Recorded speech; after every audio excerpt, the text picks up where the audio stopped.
Quero começar o vídeo de hoje falando aqui do Had Chopin, mas não só do Had, também do filho dele. Essa aqui é a última atualização que o Had postou 8 horas atrás, faltando 10 dias pro Olímpia. Had não tá mostrando muito físico também, a galera tá falando aí que o Urs não tá mostrando, que o Nick Walker não tá mostrando, mas o Had também ele tá ficando só de regata e calça, ele não mostrou também o físico completo ou alguma coisa assim.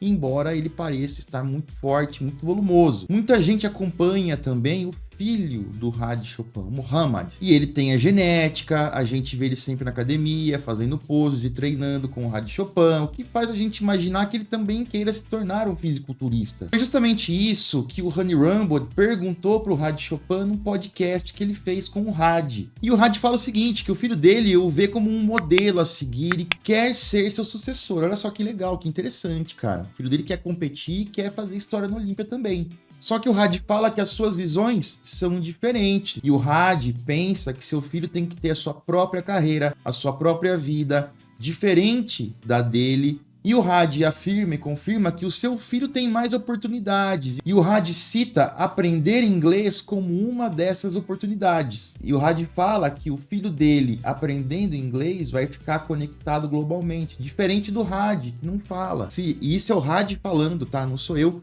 E ele reafirma que o filho dele deve priorizar a educação e melhorar suas habilidades de comunicação. O Had não quer que ele vire um bodybuilder sem antes ter um trabalho estável. E sobre o inglês, o Honey Rumble explica por que o Had Chopin não aprendeu inglês. A razão é porque o Had é surdo, ele não escuta bem, então ele não consegue ouvir ele mesmo pronunciando as palavras em inglês. A gente não sabe a razão, mas possivelmente ele ficou surdo já depois de aprender a falar, então o Farsi ele fala muito bem, ele já sabe mesmo sem ouvir, tão bem assim. E o Had continua falando sobre a educação do seu filho ser muito importante e não quer que o filho dele esteja apenas vinculado ao fitness. E o Had fala, eu não consigo aprender inglês pelos meus problemas de audição, mas se eu soubesse falar inglês, eu poderia estar mais conectado globalmente. E o Had quer dar suporte ao filho dele para que ele tenha essas oportunidades que ele não teve. Muito legal, né, cara? É muito interessante e legal e bom poder conhecer o lado pessoal dos caras um pouco melhor. E eu quero aproveitar também e falar para vocês aqui da creatina da Growth, olha só, tem aqui em estoque.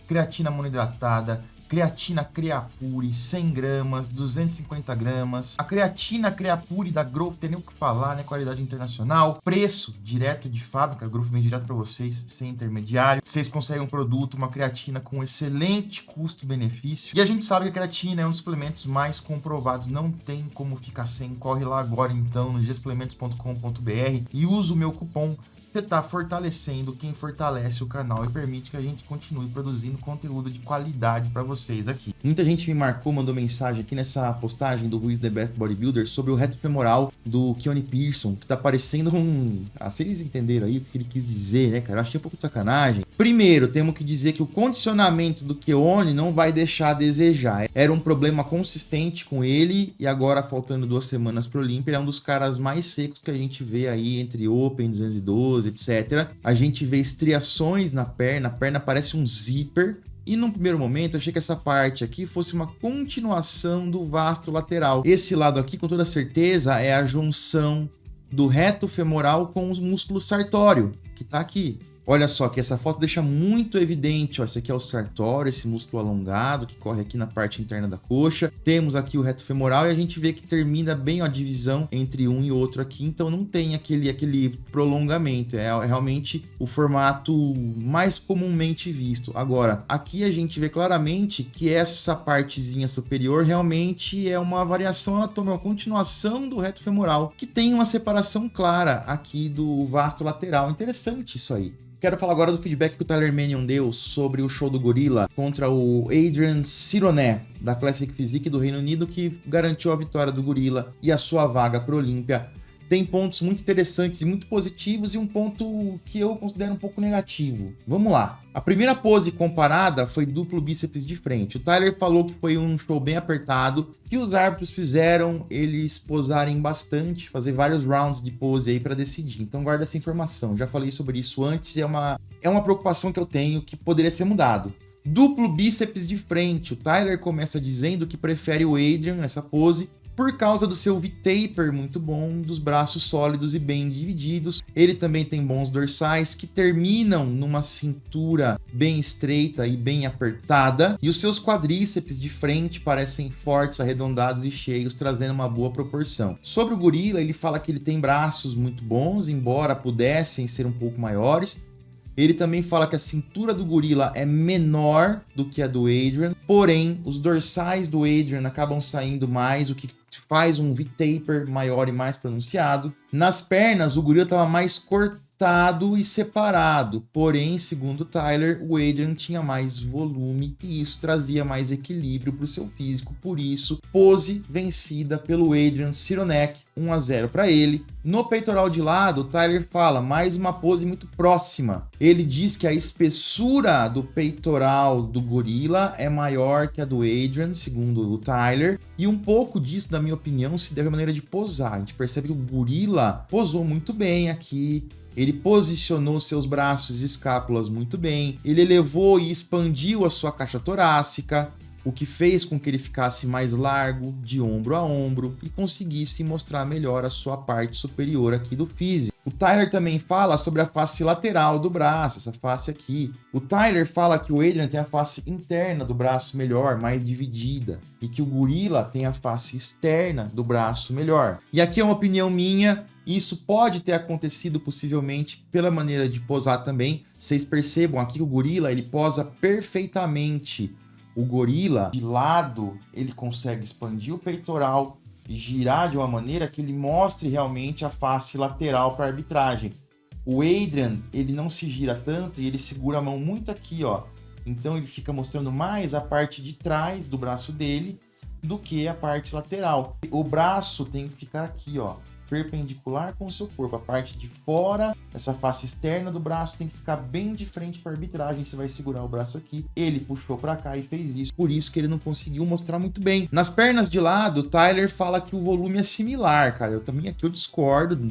Pra mim, o volume do Adrian é maior, apesar do gorila ser brasileiro, mas temos que ser justo. O Tyler fala que os femorais do Adrian são maiores, mas de uma maneira, o gorila tem a perna maior. Por isso, nessa pose, o gorila vence. E eu acho que ele venceu mais pela parte superior do que pelas pernas. Mas aí tá, 1-1. E aqui vem uma parte legal, porque a próxima pose seria duplo bíceps de costas, mas o Tyler fala assim, eu vou deixar pro final porque foi ela que decidiu o campeonato. E aí a gente começa a entender que o Tyler fez um storytelling aqui. Ele deixou as coisas interessantes. Porque se essa era a pose que iria decidir, se tivesse ele mostrado agora, já teria falado, decidiu, acabou.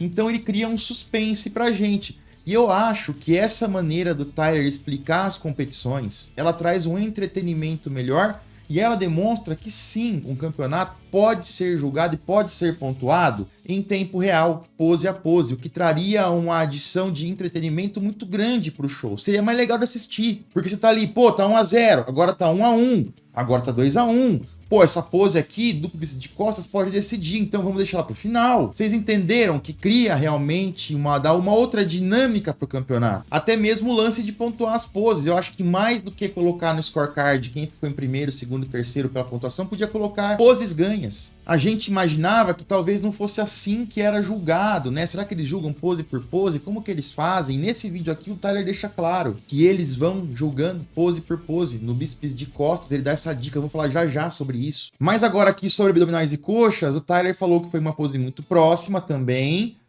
Ele falou que eles fizeram muitos rounds de poses, que o Adrian começou muito bem, com abdominais cortados e muito definidos, porém ele foi embaçando e murchando ao longo das rodadas. E o gorila, nessa pose que a gente tá vendo na foto, conseguiu mostrar muito bem a separação dos seus oblíquos e abdominais. Por isso, o gorila venceu a pose nesse ponto aqui, então, 2-1 pro gorila. E agora temos aqui a pose clássica favorita. O Tyler falou que gostou muito dessa pose do gorila aqui, que é um duplo bíceps twist. Ele falou que é uma pose difícil de fazer, é muito difícil ficar bem nela, que o gorila conseguiu ficar bem nela. Porém, o Tyler gostou mais dessa pose do Adrian, que é uma variação aí da expansão de dorsal em um bíceps. E embora a essa altura ele já estivesse murchando e muito embaçado, o Tyler gostou mais dessa pose do Adrian, então 2-2. E aí o Tyler vai explicar agora o duplo bíceps de costas.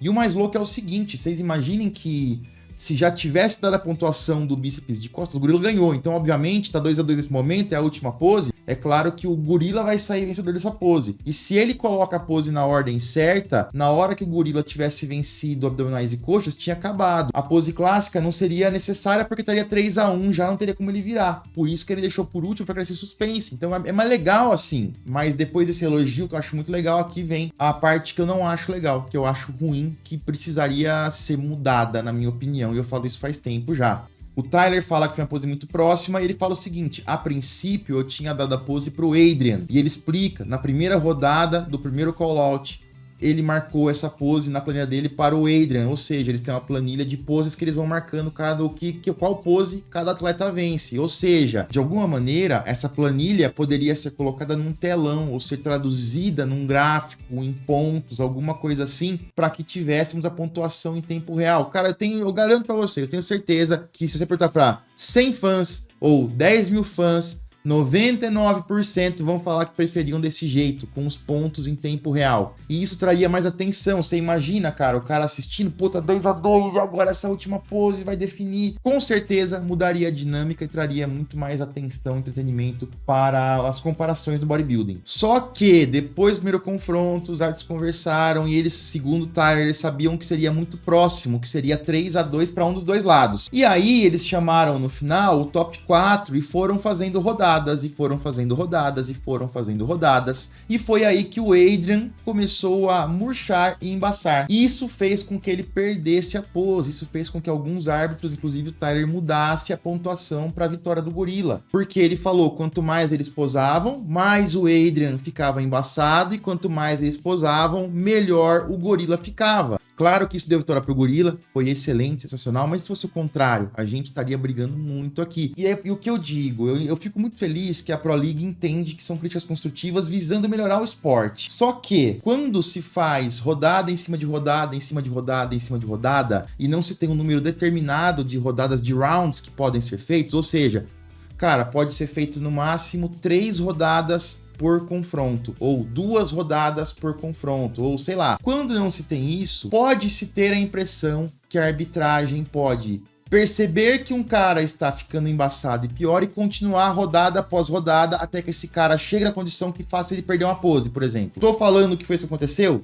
Não, definitivamente não. Não é o caso.